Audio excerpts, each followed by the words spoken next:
Good morning, Fast Pitch Fit. It is a crispy November 1st here in Indianapolis. And in this video, I want to share with you this idea that every single softball player, every single coach as well, in order to truly be successful, if they've got big goals and big ambitions and big dreams to play at a high level, they really need 7 very specific types of teammates.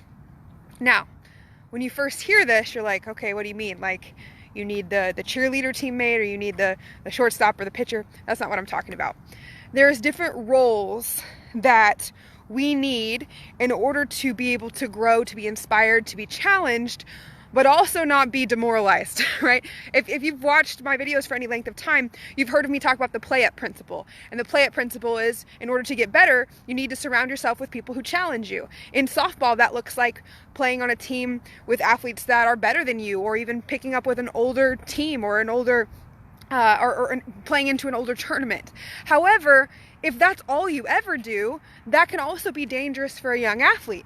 So there's actually 7 different types of teams that every athlete needs in order to be able to build confidence, stay inspired, feel supported, be challenged. There's 7 different roles. Now, in order for me to go through all 7, I'm going to give you an idea of what these 7 are in just a second. But in order for me to really go deep and make sure that you guys understand, and that more importantly, your athletes understand what these 7 are and how to find them, and how to make sure that you're surrounding your athletes with the right people that are going to build them up, not tear them down, that are going to give them the resources and the support and everything that they deserve. This Sunday night, so today is November 1st, it's Friday, so no, November 3rd, this Sunday night, we've got an extra hour because that's the night that the clock switch, we get an extra night. So I'm going to do an hour-long training for athletes on that evening to go in detail about these 7 different teammates that they need and how they can find them and get clear on them. So that way, no matter where they're at in their journey, whether they're just getting started and they're playing rec ball, or they're getting ready to go into college, or they are in college, or anywhere in between, they can be clear to know that they're fully supported, and you don't have to worry about, as a parent or as a coach, like, are they going to quit? Are they getting burnt out?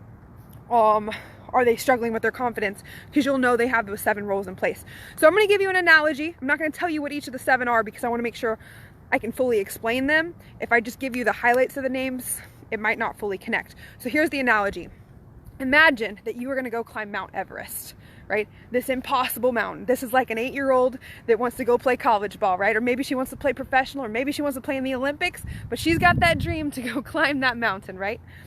So in order to climb the mountain, first, someone would have had to climb that mountain before to be like, hey, not only can I do this, I can survive this. I can make it to the top. I can make it to the World Series. I can go play at the college of my dreams, right? So first, we need somebody who's done it before, right? Then we also need people that are going to make sure that, like, hey, make sure that when you go on this journey, that you're prepared, that you've trained. You need fans. Sorry, I was getting a phone call, but I'm back. You need fans, you need people to cheer you on, right?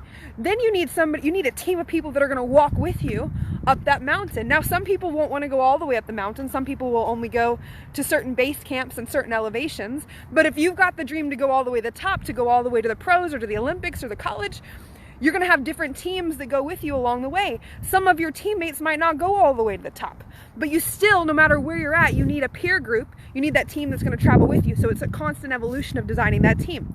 Then you need people that are just ahead of you, at the base camp just ahead of you, to let you know, like, hey, here's the weather, here's how you prepare, here's what's going on. So you got to have people a few steps ahead of you. You also need to have a few steps behind you, and then you also need to have somebody that you are cheering on along the way. So we're going to go into detail about what that actually looks like in terms of softball. How do you find those trainers, those mentors, those coaches, those legends, those teammates, the play-up group, the play group, which is different. Because, you know, a lot of times you see young athletes, like, they're being challenged all the time, but then they lose the fun and they lose the spark and they lose the love. So there's 7 different aspects that we need to make sure that your athlete has to be successful. I'm going to go in depth on that this Sunday night. It'll be an hour-long training. If you want to make sure your athlete gets onto that, it's going to be a video chat where they can all hop on, or they can just listen on the phone. All parents, all athletes are welcome to join.